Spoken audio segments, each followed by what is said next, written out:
My whole world was destroyed, and I'm still trying to pick up the pieces.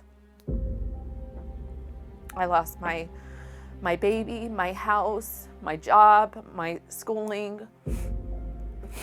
I lost everything. In one split second, everything was gone. I want to know what was going on when my daughter found her way to the backyard and fell into the pool, and why she wasn't checked on for an hour. My sister was in my house for only 3 days. The third day is the day that my daughter passed away. And she was living with me because I received a phone call stating that she had nowhere to go. And I wasn't going to let her be on the streets. So the agreement was that she watched my children until she got on her feet while she lived with me, and I would take care of everything else.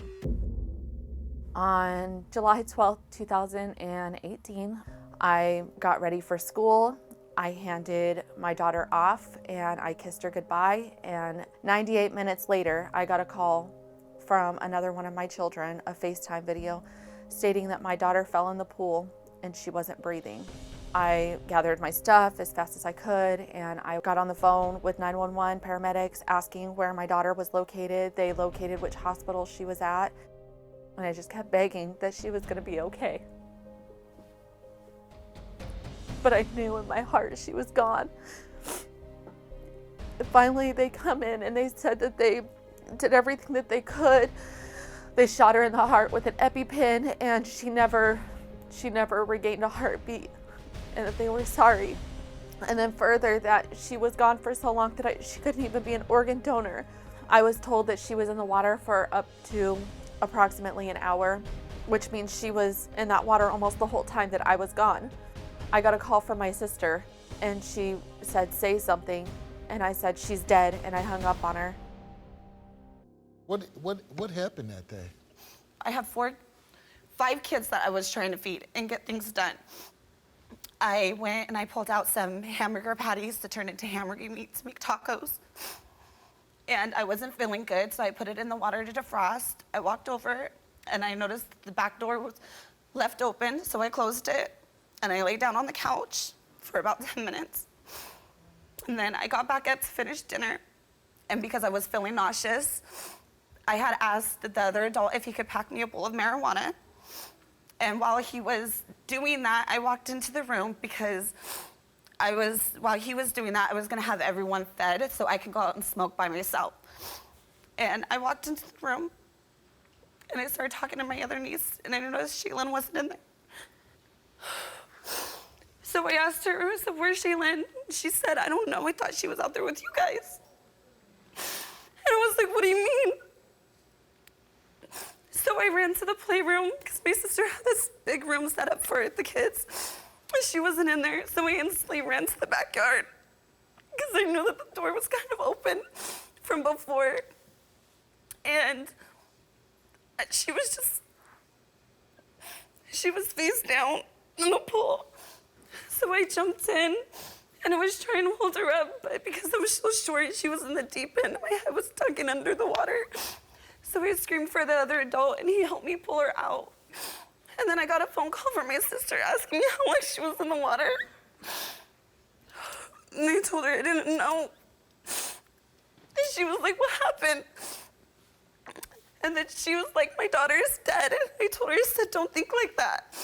And then she hung up on me. And then I got another phone call saying that they were sorry. And I just dropped my phone. And then when they finally let me leave, I went to the hospital to go be with my sister, but she didn't want to see me. So they took me into like a quiet room where they did their first investigation. And then they were able to let me go. The next day, I ended up having to leave to go back to California because I didn't have anywhere else to go. My sister wouldn't talk to me. She didn't want anything to do with me. And in January, she called me. And she was like, "How does it feel to get away with killing my daughter?" And I was just like, I didn't know what to say to her. She was like, "The DH dropped the charges." You know, it's one thing to have a child watch another child But to go over an hour, I just thought they were in the room on their iPad, like they always do. But even in your own words, you're thinking about getting high before you went and checked on the child. You know what I mean? Yeah. So where were your priorities? I'm not here to beat you up. You got to live with something horrible for the rest of your life, okay? Do you think that you can repair a relationship with your sister? It's never going to be the same. It hurts to even look at her. Let's bring her sister Crystal out. I can't imagine that phone call you got. As soon as I got that call, I felt that my baby was gone. I knew it because to not know how long she was in the water, there was no way. It was just, oh, she fell in and we got her, and it's just, and working in the medical field and being at school for medical, I just knew that there was no way that she was, and if she did, she was never gonna be my baby again. Can you forgive your sister? Forgiveness is such a strong word. If she can't even forgive herself, like how do I, right? Like, so I think that's a very down the road. This just happened 16 months ago yesterday. So this is a very long down the road type of question. I hope that one day that I'll look at her and I won't feel sad that she was there and I wasn't. Your brother is here. You were the one that was responsible, Breanna. I never said it wasn't. It doesn't matter. You're my sister. We're blood. Regardless of everything else. But the fact is, our niece isn't here. You don't think I live with this every single day? Every single day, it's something that I replay over and over again. And it's something I can't change, and I would do anything I could. It's hard to even look at my own children or to have my son sit on my lap. Like, it's just hard. There's not really anything I can do. Breanna came here, took a lie detector test. And we asked her, on the night Shay Lynn drowned, do you remember Crystal telling you to keep the back door closed? You answered no. Did you leave the back door open on the night Shay Lynn drowned? You answered no. Had you smoked any marijuana on the day that Shay Lynn drowned?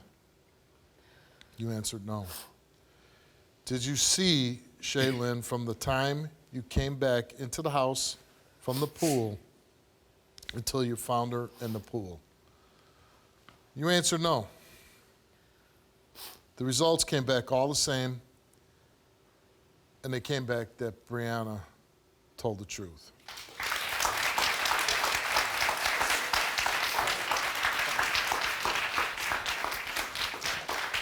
I'm sorry, but I never. It was just an honest mistake thinking she was okay being taken care of so I can do what I needed to do for the day. I think you are handling this better than most people would.